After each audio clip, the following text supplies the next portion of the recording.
अस्सलाम वालेकुम, मैं हूं गुलाम नबी। स्टूडेंट्स, इस वीडियो में दो चीज़ें मैं आपको गाइड करने वाला हूं जो आपने गौर से सुननी है।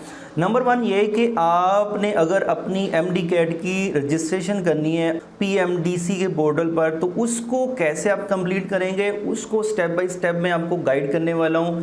और नंबर टू, बहुत सारे स्टूडेंट ऐसे होते हैं जो मुख्तलिफ़ किस्म की गलतियां कर जाते हैं, जैसे अपना बेफाम या शनाख्ती कार्ड का नंबर गलत एंटर कर लेना, ईमेल गलत एंटर कर लेना, फ़ोन नंबर गलत एंटर कर लेना, या फिर अपने नेम के स्पेलिंग रॉन्ग एंटर कर देना। तो फिर ऐसे अगर आपसे हो जाता है तो फिर आप उसको कैसे ठीक करेंगे, इस चीज़ को भी हम देखेंगे। तो चलें इस प्रोसीजर को शुरू करते हैं। सबसे पहले आपने वेब ब्राउज़र ओपन करना है और यहाँ पर सर्च करना है पीएमडीसी।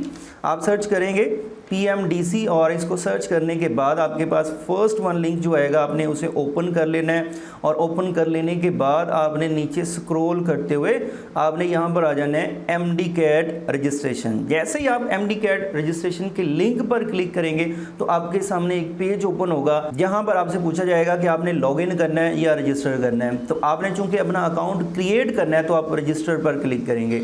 रजिस्टर पर क्लिक कर लेने के बाद आपके सामने एक फॉर्म ओपन हो जाएगा जहां पर आपने क्या करना है, अपनी डिटेल्स एंटर करनी है।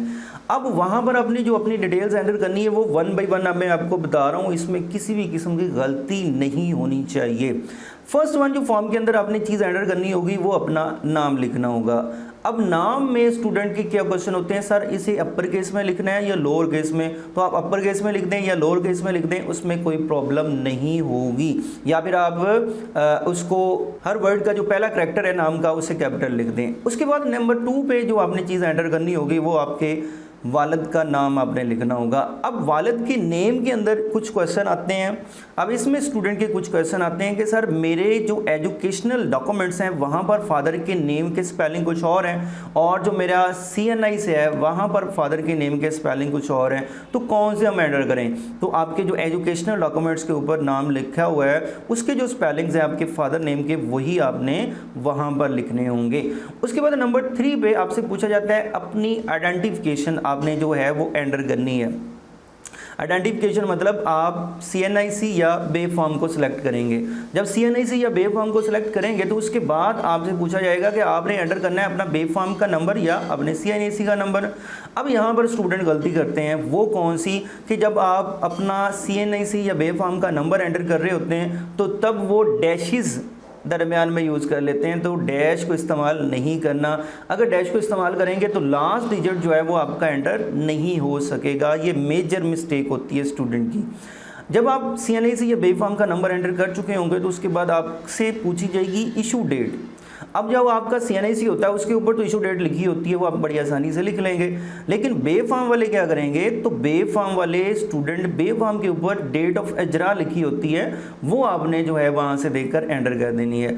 अब बहुत सारे स्टूडेंट ये देख रहे होंगे कि सर ने यहाँ पर डिस्प्ले नहीं किया हुआ फॉर्म जहाँ पर हमने इन्फॉर्मेशन एंटर करनी है, तो मेरी पहले 2 वीडियोज़ जो हैं वो यूट्यूब डिलीट कर चुका है इसी वजह से, फॉर्म को शो करवाने की वजह से। तो आपने वन बाय वन इन चीज़ों को बस समझते जाना है। उसके बाद आपने जो है वो अपना कॉन्टैक्ट नंबर एंटर करना है। अब कॉन्टैक्ट नंबर वो होना चाहिए जो आपके पास हो या जो ऑन हो। कुछ स्टूडेंट ऐसा कॉन्टैक्ट नंबर एंटर कर देते हैं जो सिम बंद हो चुकी होती है, उन्हें पता ही नहीं होता, तो आपने वो कॉन्टैक्ट नंबर एंटर करना है। उसके बाद नेक्स्ट आपसे जेंडर पूछा जाएगा, आपने सिंपल मेल या फीमेल को सिलेक्ट कर लेना है और फिर डेट ऑफ बर्थ जो है वो आपने वहाँ पर चूज़ करनी है।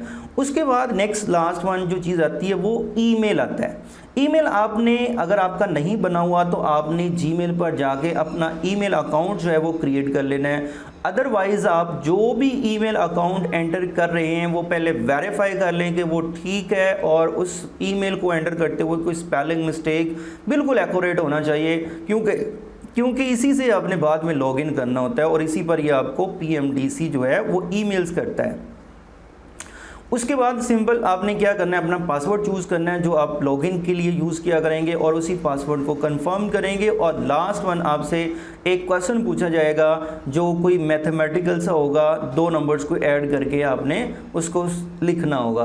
उसके बाद सिंपल आप लास्ट वन सबमिट पे क्लिक करेंगे तो फिर जो है वो आपसे अगेन लॉगिन पूछा जाएगा। आप उस पर क्लिक करेंगे, आपके सामने दोबारा लॉगिन वाला पोर्टल या फॉर्म आ जाएगा। वहाँ पर आपने क्या करना है, सिंपल अपनी जो ईमेल दी थी और जो आपने पासवर्ड दिया था उसको एंटर कर देना है। उसको एंटर कर लेने के बाद आपसे जो इन्फॉर्मेशन पूछी जाएगी वो अभी मैं गाइड करने वाला हूँ, उसको तसल्ली से सुनिएगा।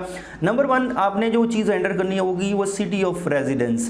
पाकिस्तान के जितने भी डिस्ट्रिक्ट हैं या शहर हैं वो सारे आपको लिस्ट में दिख रहे होंगे। आपने वो सिटी जो चूज़ करना है जहाँ पर आप लोग आपकी रहाइश है। उसके बाद आपने जो चूज़ करना है वो सिटी ऑफ डोमिसाइल चूज़ करना है। उसके बाद आप सिटी ऑफ डोमिसाइल चूज़ करेंगे। सिटी ऑफ डोमिसाइल का मतलब वो डिस्ट्रिक्ट जहाँ पर आप रहते हैं और जहाँ पर आपका डोमिसाइल बना हुआ है वो आप चूज़ करेंगे। अगर आपका डोमिसाइल नहीं बना हुआ तो आप उसको अर्जेंट बेसिस पे अप्लाई कर दें बनवाने के लिए, और यहाँ पर आप वो डिस्ट्रिक्ट एंटर कर दें जहाँ पर आप लोग रहते हैं, क्योंकि उसी डिस्ट्रिक्ट का आपका डोमिसाइल बनेगा। ओके उसके बाद आपने जो है वो यूनिवर्सिटी चूज़ करनी है जिसका आपने टेस्ट देना है जिसके लिए, और उसके बाद आपने सिंपल एग्ज़ाम सिटी को सिलेक्ट करना है जिस सिटी में आपने अपेयर होना है, मतलब टेस्ट देने के लिए जाना है। उसके बाद आपने अपनी डिग्री जो है वो सिलेक्ट करनी है। आपने एफएससी की हुई है या ए लेवल जो किया हुआ है उसको आप सिलेक्ट करेंगे, और उसके बाद मोस्ट इम्पोर्टेंट पॉइंट जो है मार्क्स एंटर करना। अब यहाँ पर वो स्टूडेंट जो अभी पार्ट 2 को पढ़ रहे हैं उन्होंने पार्ट 1 की हुई है तो वो तो अपनी पार्ट 1 के मार्क्स एंटर कर देंगे, ठीक है। अब कुछ ऐसे स्टूडेंट होते हैं जिनकी पार्ट 1 में सप्ली होती है तो वो कौन से मार्क्स एंटर करेंगे, तो जो मार्क्स आपके आए हुए हैं ना तमाम सब्जेक्ट्स के उन सबको ऐड करके जो टोटल मार्क्स बनते हैं अपने वो ऐड कर देने। ऐसे स्टूडेंट भी होते हैं जो अपनी जो है एफएससी को रिपीट कर रहे होते हैं, अप्रूव कर रहे होते हैं, तो वो कौन से मार्क्स एंटर करें, तो वो उनका जो लास्ट एग्ज़ाम उन्होंने पास किया होता है पार्ट 2 का उसके फुल मार्क्स जो पहले आए होते हैं वो आप लोगों ने वहाँ पर एंटर करने हैं, और उसी की मार्कशीट जो है वो आप लोगों ने साथ अपलोड कर देनी है।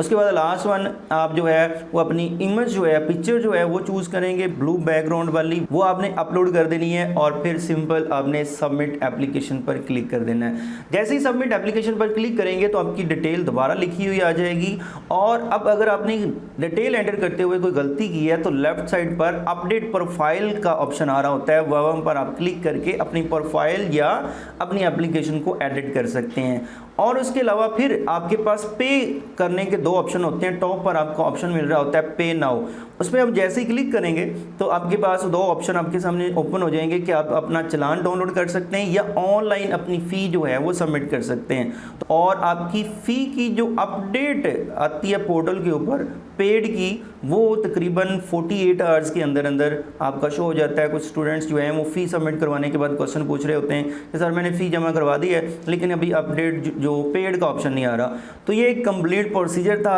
अगर फिर भी आपके ज़हन में कोई क्वेश्चन है, कोई गलती कर जाते हैं अप्लाई करते हुए रजिस्ट्रेशन के दौरान, तो आप कमेंट करके लाजमी पूछिएगा। थैंक यू, अल्लाह हाफिज़।